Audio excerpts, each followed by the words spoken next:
जीवन और मौत दोनों हमारे संग लगे रहते हैं। एक समय होता है जब हमारा जन्म होता है और उसके बाद चाहे जवानी में या बुढ़ापा में हमारी मौत हो जाती है। तो ये दोनों एक दूसरे के साथ जुड़े हुए हैं। लेकिन क्या हमारे जीवन का मकसद, हमारे जीवन का मतलब यही है? ये कहाँ से शुरू हुआ, कहाँ अंत होगा? कई प्रकार के प्रश्न हमारे जीवनों में आते हैं। आखिर मौत क्या है, जीवन क्या है? बड़े बड़े जो विज्ञान के लोग हैं, फिलोसोफर्स हैं, वो अभी तक इस बात में सोच रहे हैं कि आखिर ये जीवन और मौत का क्या संबंध है। लेकिन जब हम परमेश्वर के वचन की ओर नज़र दौड़ाते हैं तो इसका संबंध बहुत ज़बरदस्त जुड़ा हुआ है, जो प्रभु यीशु मसीह ने और परमेश्वर ने अपने वचन में लिखा हुआ है। और इसी से संबंधित मैं आपके लिए एक पर्टिकुलर भाग पढ़ूंगा। पाया जाता है रोमियो उसका 5वां अध्याय और 12 पद से। यहाँ पर लिखा हुआ है, एक मनुष्य अर्थात आदम या पहला मनुष्य जो आदम है, और दूसरा मनुष्य दूसरा आदम है। और इसी आदम के बारे में जब हम पढ़ते हैं तो पहला जो आदम था उसने क्या लाया? मौत। दूसरा आदम जो है अर्थात प्रभु यीशु मसीह, उसने क्या लाया? जीवन। तो उसी के बारे में हम देखेंगे, ये जीवन और मौत का जो संबंध है कहाँ तक आपके लिए, मेरे लिए, हम सब मानव जाति के लिए कितना महत्वपूर्ण है और हम कितना इसका फायदा उठाते हैं। तो चलिए मैं आपके लिए पढ़ देता हूँ रोमियो उसका 5 अध्याय 12 पद से। ध्यान से सुनिए। इसलिए जैसा एक मनुष्य के द्वारा पाप जगत में आया और पाप के द्वारा मृत्यु आई, और इस रीति से मृत्यु सब मनुष्यों में क्या हो गई? फैल के, क्योंकि सबने पाप किया है। तो हम देखते हैं यहाँ पर कि हमारा जो मृत्यु का जो संबंध है, जनजाति, मनुष्य जाति का जो मौत का सवाल है, वो आदम से जुड़ा हुआ है। और लिखा हुआ है कि पहला जो आदम था अर्थात वो मनुष्य जो इस जगत में आया, परमेश्वर ने बनाया, उसके द्वारा क्या आई? मृत्यु आई। अच्छा, मृत्यु क्यों आई? क्योंकि भाई पाप किया, और उसी पाप का जो डीएनए है, जो स्वभाव है, वो हम सब मनुष्यों में फैल गई। और उसका रिजल्ट क्या हुआ? रिजल्ट है मौत, मौत, मौत। पहला आदम, जिसके बारे में हम यहाँ पर देखते हैं। और यही बात यदि हम देखें पहला कुरिन्थियों और उसका 15 अध्याय 21 और 22, मैं आपके लिए पढ़ देता हूँ। पहला कुरिन्थियों उसका 21 और 22 पद लिखा हुआ है, क्योंकि जब मनुष्य के द्वारा मृत्यु आई तो मनुष्य के ही द्वारा मरे हुओं का पुनरुत्थान भी आया। अच्छा, ये पुनरुत्थान कौन है? ये हमारे प्रभु यीशु मसीह के बारे में बात कर रहा है। तो एक मनुष्य, पहला मनुष्य क्या है? उसने मौत लाया। दूसरा जो आदम, दूसरा मनुष्य कौन है? प्रभु यीशु मसीह, वो मरे हुओं का पुनरुत्थान भी आया। तो यहाँ पर बहुत ज़बरदस्त एक तुलनात्मक दृष्टि से हम देखते हैं पहला आदम और दूसरा आदम। 22वां पद इसी का, पहला कुरिन्थियों उसका 22 पद, और जैसे आदम में सब मरते हैं वैसे ही मसीह में सब जिलाए जाते हैं। देखिए फिर तुलनात्मक, जैसे आदम में हम सब क्या है? मर गए, क्योंकि पाप की मजदूरी क्या है? मौत है, और हम सब उसमें मरते हैं। वो शारीरिक मौत भी है और आत्मिक मौत भी हम यहाँ पर देखते हैं। चलिए हम वापस जाते हैं रोमियो की पत्री, और उसका हमने 12 पद पढ़ लिया। आगे बढ़ते हैं। तो भी आदम से लेकर मूसा तक मृत्यु ने उन लोगों पर भी राज्य किया जिन्होंने आदम की आज्ञाकारिता के समान पाप नहीं किया, जो उस आने वाले का चिन्ह है। पर जैसी अपराध की दशा है वैसी अनुग्रह के वरदान की नहीं, क्योंकि जब एक मनुष्य के अपराध से बहुत लोग मरे तो परमेश्वर का अनुग्रह, उसका जो दान एक मनुष्य के अर्थात यीशु मसीह के अनुग्रह से जो हुआ, बहुत से लोगों पर अवश्य ही अधिकाई से होगा। तो यहाँ पर हम देख रहे हैं पहला आदम, पहला मनुष्य, पाप और मृत्यु। दूसरा आदम, दूसरा मनुष्य अर्थात प्रभु यीशु मसीह, और जीवन। शारीरिक जीवन तो है ही, साथ ही साथ आत्मिक जीवन भी है। 16वां पद में आपके लिए पढ़ देता हूं। जैसा एक मनुष्य के पाप करने का फल हुआ, वैसा ही दान की दशा नहीं, क्योंकि एक ही के कारण दंड की आज्ञा का फैसला हुआ, परंतु बहुत से अपराधों से ऐसा वरदान उत्पन्न हुआ कि लोग धर्मी ठहरे। और एक मनुष्य के अपराध के कारण मृत्यु ने एक ही के द्वारा राज किया, तो जो लोग अनुग्रह और धर्म रूपी वरदान बहुत आयत से पाते हैं, वे एक मनुष्य के अर्थात यीशु मसीह के द्वारा अवश्य ही अनंत जीवन में प्रवेश करेंगे। तो यहां पर आप जैसे देख रहे हैं, एक मनुष्य की आज्ञा न मानने के कारण क्या हुआ? पाप पूरे जगत में फैल गया। और पाप की मजदूरी क्या है? हम सब जानते हैं, पाप की मजदूरी तो मौत है। और फिर उसके बाद और आगे हम पढ़ते हैं कि 21 पद कि जैसा पाप ने मृत्यु फैलाते हुए राज्य किया, वैसा ही हमारे प्रभु यीशु मसीह के द्वारा अनुग्रह भी अनंत जीवन के लिए धर्मी ठहराते हुए राज्य करते हैं, करें। तो जो मौत और जिंदगी का या मौत और जीवन का जो सवाल है, वो परमेश्वर का वचन बड़े सटीक रूप से यहाँ पर देता है। अच्छा, अगर मैं आपसे पूछूं भाई, क्या कोई किसी को मौत पसंद है, तो आप हंसेंगे, बोलेंगे भाई साहब क्या बोल रहे हैं, किसको मौत पसंद है? नहीं, हमें किसी को भी मौत पसंद नहीं है। हाँ, वो बात अलग है, कुछ लोग जीवन से परेशान होकर के आत्महत्या कर लेते। बहुत दुखित बात है ये, बहुत दुख की बात है कि ऐसे लोग करते हैं, जवानों में विशेष करके ये देखा जाता है। लेकिन कोई भी नॉर्मल थिंकिंग जो है, साधारणतः जो व्यक्ति सोचता है, वो जानता है कि मुझे जीना है। अब उदाहरण के रूप में आपने देखा होगा, अगर हमें थोड़ी सी खांसी हो जाती है या बुखार आ जाता है या एक्सीडेंट हो जाता है, एकदम से हम कहाँ रश करते हैं? अस्पताल जाते हैं, क्योंकि हम मरना नहीं चाहते हैं। कौन मरना चाहेगा भाई? हम जीना मांगते हैं, हम इस दुनिया में आए हैं तो जीना है।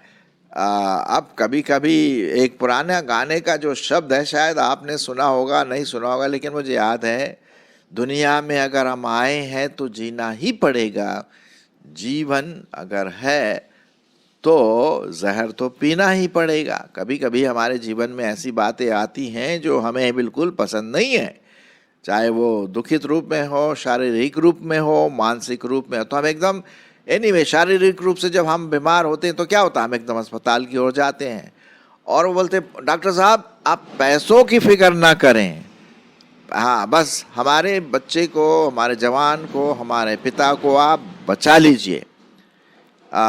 तो पैसों की फिक्र नहीं। क्यों? क्योंकि हर व्यक्ति जीवन चाहता है, जीना चाहता है, जब तक उसका जीवन है। तो मौत से तो कि कोई हमें दोस्ती नहीं है, लेकिन हाँ, जीवन से जरूर दोस्ती है कि नहीं?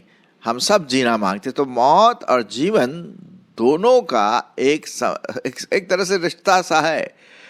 अब इसमें जब हम मौत की बात करते हैं तो या जीवन की बात करते हैं, तो दो प्रकार के, एक तो हुआ शारीरिक मौत और दूसरा हुआ आत्मिक मौत।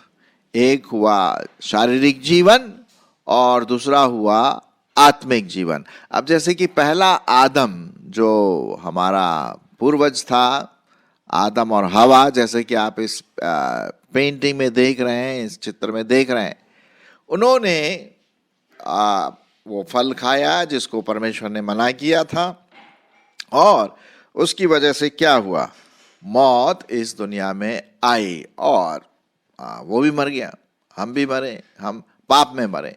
तो हमारा मौत तो, शारीरिक मौत तो है ही, लेकिन एक और जबरदस्त जो है, जिसे हम कहते हैं आत्मिक मौत, वो बहुत भयंकर है। क्योंकि बाइबल में लिखा हुआ है, मैं आपके लिए पढ़ना मांगता हूँ 13 पद से, प्रकाशित वाक्य उसका 20 अध्याय 13 पद। प्रकाशित वाक्य बाइबल की आखिरी किताब और उसका 20 अध्याय 13 पद। और समुद्र ने उन मरे हुओं को जो उसमें थे दे दिया, और मृत्यु और अधोलोक ने उन मरे हुओं को जो उनमें थे दे दिया, और उनमें से हर एक के काम के अनुसार उनका न्याय किया जाएगा। भाई पाप किया है तो न्याय तो होगा, गलत काम किया है न्याय तो होगा। अगर आप स्कूटर चला रहे हैं और आपने रेड लाइट क्रॉस किया, लाल बत्ती को अगर क्रॉस किया, तो पुलिस आपका चालान काटेगा, दंड तो देना पड़ेगा, क्योंकि आपने पाप किया, कमजोरी या जो भी बात हम कहते हैं। और फिर 14 पद में क्या लिखा हुआ है? और मृत्यु और अधोलोक भी आग की झील में डाले गए। ये आग की झील तो दूसरी मृत्यु है। पहला मृत्यु क्या है जो पहला आदम से हमें मिला? मौत, शारीरिक मौत। लेकिन पहले आदम से हमें एक और चीज मिली जो कि शारीरिक मौत से भी ज्यादा खतरनाक है, और वो है आत्मिक मृत्यु, आत्मिक मौत। और वो आत्मिक मौत का मतलब है कि परमेश्वर की उपस्थिति से अलग रहना, परमेश्वर से बिल्कुल अलग होकर के नरक में जाना, जहां आग की झील है, वो आग की झील कहलाती है। अब लिखिए, देखिए यहां लिखा हुआ है 15वां अध्याय, 15वां अध्याय नहीं, प्रकाशित वाक्य उसका 20 अध्याय 14 और 15। और मृत्यु और अधोलोक भी आग की झील में डाले गए। ये आग की झील तो दूसरी मृत्यु है। और जिस किसी का नाम जीवन की पुस्तक में लिखा हुआ ना मिला, वो आग की झील में डाला गया। तो ये तो दूसरी मृत्यु है जो कि बहुत ही खतरनाक है। पहले आदम से हमें क्या मिला? कुछ नहीं, मौत, शारीरिक मौत, आत्मिक मौत। अच्छा, अब जब हम दूसरे आदम के बारे में बात करते हैं, तो दूसरा आदम अर्थात प्रभु यीशु मसीह, जो दूसरा आदम के रूप में बाइबल प्रकट करती है, तो उसके आने से मौत नहीं, जीवन मिलता है। हाँ, अभी तक तो हमने मौत के बारे में बात की है ना, नकारात्मक चीजें हैं ये, लेकिन अब हम सकारात्मक की ओर बढ़े, जीवन। और वो जीवन क्या है? अनंत जीवन, अनंत जीवन जिसका कोई अंत नहीं होता है। और इसी अनंत जीवन को देने के लिए हमारे प्रभु यीशु मसीह ने अपनी जान दे दी क्रूस पर। मतलब जो मौत आपको और मुझको सहनी थी, वो प्रभु यीशु मसीह ने दे दी जान। तो अब हमें जान देने की जरूरत नहीं, क्योंकि प्रभु यीशु मसीह ने दे दिया, क्योंकि पाप की मजदूरी क्या है? मौत है। तो वो मौत प्रभु यीशु मसीह ने 2000 वर्ष आपके लिए और मेरे लिए सह ली क्रूस पर, ठीक है। लेकिन वो सिर्फ वहां पर मौत में ही नहीं रहा। बाइबल में लिखा हुआ है कि वो तीसरे दिन मुर्दों में से जी उठा, जिससे हम ईस्टर के रूप में मनाते हैं। आपने देखा होगा गुड फ्राइडे, सुना होगा आपने। गुड फ्राइडे का मतलब प्रभु यीशु मसीह हमारे पापों के लिए मारा गया, वो दूसरा आदम हमारे पापों के लिए मारा गया।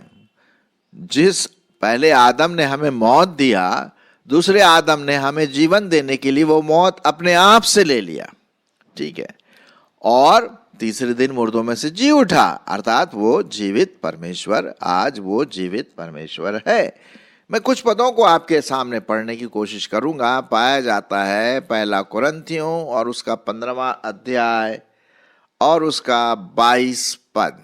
सुने क्या लिखा, बहुत ही इंटरेस्टिंग चीज लिखी यहां पर, पहले आदम और दूसरे आदम के बारे में। और जैसे आदम में सब मरते हैं, कौन सा वाला आदम है ये? पहला वाला आदम, आदम और हवा। सो जैसे आदम में सब मरते हैं, वैसा ही मसीह में सब जिलाए जाएंगे। क्यों भाई? क्योंकि प्रभु यीशु मसीह जो दूसरे आदम के रूप में आए, वो जीवन का संदेश लाए। पहले आदम ने क्या संदेश लाया? मौत, मौत, मौत। दूसरे आदम ने क्या संदेश लाया? जीवन, जीवन, जीवन। जी हाँ, और वो भी ऐसे नहीं कि शारीरिक जीवन थोड़े समय का, 60, 70, 80, 90 साल। अनंत जीवन, वो जीवन जो कभी खत्म होने वाला नहीं, वो वाला जीवन है। अच्छा, फिर उसके बाद हम देखते हैं आगे और एक पद पाया जाता है, 45 पद, ठीक है, मैं आपके लिए पढ़ देता हूं 45 पद इसी का, पहला कुरिन्थियों उसका 15 अध्याय और 45 पद। क्या लिखा हुआ है सुनिए।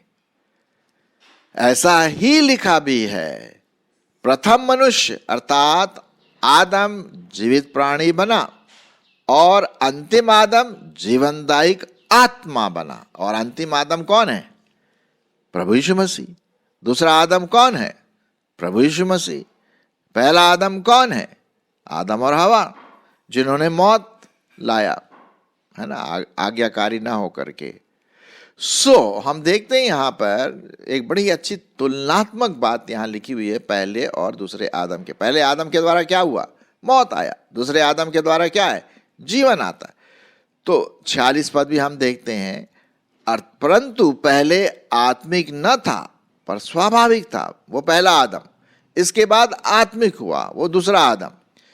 प्रथम मनुष्य धरती से अर्थात मिट्टी का था, दूसरा मनुष्य प्रभु यीशु मसीह स्वर्गीय था। जैसा वो मिट्टी का था वैसे ही वे भी है जो मिट्टी के हैं, जैसा वो स्वर्गीय है वैसे वे भी स्वर्गीय हैं। हाँ, तो कहने का मतलब हम और आप किससे बने? मिट्टी से बने। हमारे जो पूर्वज थे वो किससे बने? आदम और हवा मिट्टी से बने। और उसका जो रिजल्ट है वो मौत है। लेकिन जब हम प्रभु यीशु मसीह के बारे में देखते हैं तो वो मिट्टी तो नहीं है, वो स्वर्गीय है। हाँ, स्वर्गीय है, स्वर्ग से उतर के आए, है ना। और जैसे कि हमने मिट्टी से इस शरीर का धारण किया, प्रभु यीशु मसीह ने स्वर्ग से देह के रूप में इस दुनिया में आए। इसीलिए लिखा हुआ है कि हे भाइयों, मांस और लहू परमेश्वर के राज्य के अधिकारी नहीं हो सकते, न नाशवान अविनाशी का अधिकारी हो सकता है। तो हम यहां पर देखते हैं कि दूसरा आदम अर्थात प्रभु यीशु मसीह एक स्वर्गिक रूप में, स्वर्ग के रूप में यहां पर हमारे पृथ्वी में आए, देहधारी हुआ, देह बना, क्योंकि मौत को तो सहना था, तो वो देहधारी हुआ। लेकिन तीसरे दिन मुर्दों में से जी उठा। और उसकी वजह से क्या है? हम सब जो प्रभु यीशु मसीह पर विश्वास करते हैं, उस दूसरे आदम के द्वारा अर्थात प्रभु यीशु मसीह के द्वारा अनंत जीवन के क्या होते हैं? अधिकारी होते हैं, है ना। तो ये बड़ा जबरदस्त तुलनात्मक रूप में हम देखते हैं यहां पर, पहला आदम और दूसरा आदम। पहले आदम के द्वारा क्या है? मौत आई। दूसरे आदम अर्थात प्रभु यीशु मसीह के द्वारा क्या आया? जीवन आया। पहला आदम किससे बना? मिट्टी से बना। दूसरा आदम कैसे बना? वो बनाया नहीं गया, वो स्वर्ग से उतरा, देहधारी हुआ, हमारे बीच में डेरा किया 2000 वर्ष पूर्व, और फिर उसने आपके लिए और मेरे लिए अपने प्राण, अपना जीवन बलिदान कर दिया। लेकिन दूसरे आदम की ये खासियत है कि वो मुर्दों में से जी उठा। सो जो उस पर विश्वास करते हैं वो भी जी उठेंगे। अब हमने तो देख लिया पहला आदम के बारे में और दूसरे आदम के बारे में। अब हमें क्या करना क्या है? मेरी आशा है कि जो सुन रहे हैं परमेश्वर का वचन, आपने अभी तक प्रभु यीशु मसीह को अपना जीवन दे दिया है, और अगर नहीं दिया है तो भाई अब वो दूसरे आदम पर विश्वास करिए कि हाँ, मेरे पापों के लिए वो क्रूस पर चढ़ा, मारा गया और तीसरे दिन मुर्दों में से जी उठा। तो जब आप विश्वास करते हैं, पश्चाताप करते हैं, प्रभु यीशु मसीह से माफी मांगते हैं, उसको उद्धारकर्ता ग्रहण करते हैं, तब वो आपको जीवन रूपी गिफ्ट देता है। हाँ, जीवन का भेंट आपको देता है। ये उसका अनुग्रह है कि वो आपसे प्यार करता है और आपको ये सब चीजें देता है।